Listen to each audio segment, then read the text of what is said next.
Amorcer le développement économique et social de la Côte d'Ivoire au travers d'une approche inclusive de toutes les couches sociales, sans stigmatisation, même avec les personnes vivant avec un handicap. Voici le leitmotiv de l'organisation de l'atelier de renforcement des capacités des acteurs de la plateforme Violence basée sur le genre, VBG, en matière de protection et d'assistance psychologique et socio-juridique des femmes et enfants en situation de handicap de la région de Beké. Un atelier de 3 jours dont le lancement a eu lieu le mercredi dernier à la salle de conférence de la direction régionale de la santé de Beké. L'ouverture de cet atelier a été officiée par la responsable du DI local.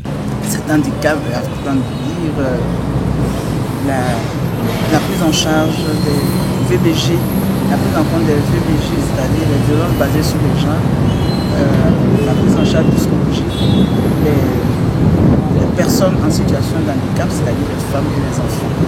C'est un thème qui nous tient à cœur au niveau de la région de Beké. Parce que vous le saviez, au niveau de la région de Beké, nous avions un nombre très élevé de ces situations. Donc, cet atelier vient à point nommé les responsables prennent conscience de ce qui se passe vraiment dans la communauté, qu'ensemble nous puissions encadrer ces personnes, nous puissions les prendre en charge sur le plan psychologique, sur le plan clinique. Un atelier financé par l'ONG internationale Save the Children et piloté par le directeur de l'hôpital psychiatrique de Bouaké. C'est une initiative en fait qui a bénéficié de l'appui de Save the Children, une organisation internationale qui intervient dans le cadre de la protection de l'enfant. Pourquoi cet atelier? En fait, c'est un atelier qui vise en fait à renforcer les compétences, les capacités des acteurs des plateformes qui s'occupent de protection et de lutte contre les violences basées sur le genre dans la population générale. Mais on a constaté que les personnes en situation de handicap, notamment les femmes et les enfants, ne sont pas suffisamment pris en compte dans les stratégies de lutte contre les violences.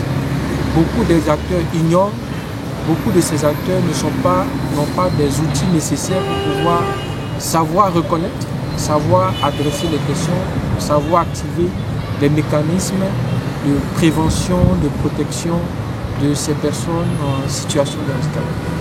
Tous les acteurs de la chaîne de suivi des personnes vivant avec un handicap, tels que les parents, structures spécialisées et associations de jeunes des droits des personnes vivant avec un handicap, étaient présents. À travers cet atelier, on voit vraiment ce à quoi les personnes vivant avec handicap ont besoin. En fait, on veut dire que les personnes vivant avec handicap ont plus besoin du soutien de la population. On a plus besoin des autres pour mieux vivre. On doit s'insérer. En fait, on peut dire aussi ici que c'est la population qui nous marginalise. On veut mettre fin à cela. Oui, ce qui nous a été donné de comprendre, ce sont les différents types de handicap, la déficience, et que tout être humain est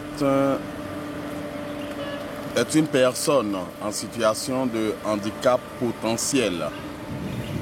Nous avons été invités à changer de mentalité pour tenir compte de la déficience de ces personnes, de pouvoir lutter pour leur inclusion. Et en le faisant, nous nous rendons service à nous-mêmes. Car étant de potentielles personnes en situation de handicap, si des dispositions sont prises, lorsque nous aussi nous serons dans cette situation, cela nous rendrait service. Je suis père d'enfants vivant avec une paralysie cérébrale. C'est un handicap qui touche l'enfant dans son fonctionnement au quotidien. Donc c'est aussi moteur que cérébral. Donc j'ai eu beaucoup de situations que je peux expliquer par, je pense, un manque de prise de conscience et puis peut-être un manque de volonté politique manifeste de la part de nos dirigeants pour mettre les conditions adéquates en place pour que les personnes vivant avec handicap soient mieux insérées et vivent pleinement leur vie en toute autonomie. Les yeux sont tournés vers les autorités de la ville dans la prise en compte inclusive des personnes vivant avec un handicap lors des prises de décision.